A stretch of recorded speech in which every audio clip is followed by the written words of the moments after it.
AITA for considering divorce after my wife suggested sending our son to a conversion camp. My wife, 44F, and I, 45M, have been married for 14 years. We're a typical suburban family in most ways. 2 kids, a house in a nice neighborhood, steady jobs, and a relatively stable marriage, or so I thought. We have a 16-year-old son, Noah, and a 12-year-old daughter. I've always thought we were both dedicated to creating a loving, safe home for our kids.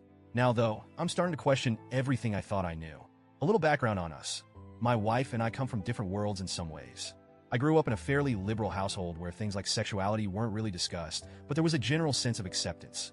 My parents never talked about it explicitly, but they instilled a belief in treating people with respect and love. My wife, however, grew up in a stricter, more religious home. Her parents held some conservative values, and although she drifted away from certain beliefs as she grew up, I wonder now if they still lingered somewhere in her mind. Over the years, we've had our fair share of disagreements, as all couples do. I won't lie, there have been arguments about how to raise the kids, what to prioritize financially, and a lot of other little things that probably wouldn't even stick out in memory if not for this current situation. But none of these fights, even the ones that felt like they had weight at the time, ever shook me the way this has. A year ago, Noah came out as gay. Looking back, I can see signs that he was working up to it for a while. He was withdrawn at times and would get nervous when certain topics came up, and there was this underlying tension that I couldn't quite put my finger on. When he finally sat us down and told us he was gay, it was a surprise. I won't pretend I wasn't initially shocked. It's one thing to think you're prepared for anything as a parent, and quite another when reality actually hits. But after the surprise settled, I knew that my job was to love him, support him, and be the father he deserves. So, I told him that I loved him, and I tried to make sure he knew that nothing would change that. My wife, well, she didn't react the same way. She looked stunned, almost like she'd been hit with a physical blow. Her face went pale, and for a moment, I could see she was struggling to find words. I assumed she just needed time to process, and I didn't want to push her.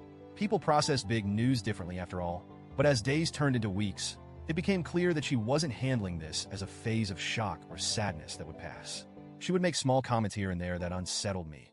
Things like, maybe he's just confused, or he's still so young. He can't know for sure. I tried to brush these comments off as her way of adjusting, telling myself that she'd come around eventually. I thought she just needed time to understand. Looking back, I wonder if I was just hoping she would change because the alternative was so much darker than I wanted to believe. It came to a head about a week ago. We were discussing Noah's future, talking about college, his potential career options, and the typical dreams and hopes we have for our kids. Out of nowhere, she casually mentioned that she'd been looking into conversion therapy camps and thought it might be the best option for Noah. She said that he just hasn't been shown the right path yet, and that if we didn't help him get back on track, he might make decisions that would ruin his life. She genuinely believed that this camp would fix him. I was speechless. I felt like the ground had been pulled out from under me. The thought of conversion therapy, even hearing her say the words, made me feel sick. For a moment, I just stared at her, trying to understand if she was joking or if this was some nightmare I hadn't woken up from yet. I knew I had to say something, and I needed her to understand just how wrong this was. So I told her, as calmly as I could, that those camps are known for using abusive, manipulative, and downright brutal tactics. I told her that countless people have come out of those places traumatized, and some don't even make it out at all. But she wouldn't budge. She accused me of enabling Noah's confusion by refusing to do what's best for him. She kept repeating that if I loved Noah, I would help her fix him. The more she talked, the colder and more detached she sounded. I realized, as she continued, that this wasn't a temporary thing for her. This wasn't just some knee-jerk reaction or a phase. She genuinely believed that our son's sexual orientation was something that needed to be corrected. I felt a wave of anger rise up in me, anger mixed with a deep, overwhelming sadness. Here was the person I'd chosen to build a life with, the mother of my children, and she was looking at our son not as a person, but as a problem to be solved. I told her flat out that I would never send my son somewhere that would damage him, mentally and physically, just to fit some outdated idea of what's normal. I tried to explain that Noah being gay isn't something that needs fixing, but she didn't listen. In her mind, she was the one who was right, and I was the one who couldn't see what was best for our child. I spent the next few days in a state of numb shock. I couldn't look at her without feeling this deep pit in my stomach, a mix of anger and disappointment that I'd never experienced before.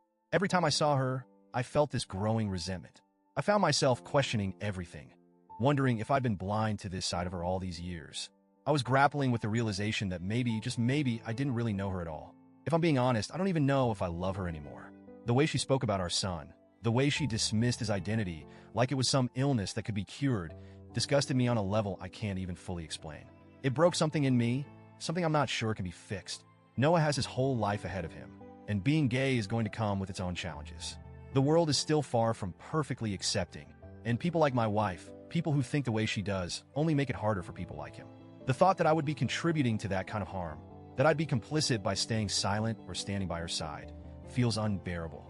Part of me thinks maybe I should try to keep the family together, at least for our daughter's sake. She's only 12, and she loves both of us so much. She's a sensitive kid, and I know a divorce would hit her hard. She's already close with Noah, and I can't imagine what it would do to her to see our family split apart. The thought of putting her through that kind of pain makes me feel like the worst father in the world. But if I stay, am I betraying Noah? Would I be choosing comfort over my son's well-being? I can't ignore the look on his face when he came out to us. I remember the fear and vulnerability in his eyes, the way he was practically trembling as he waited for us to react.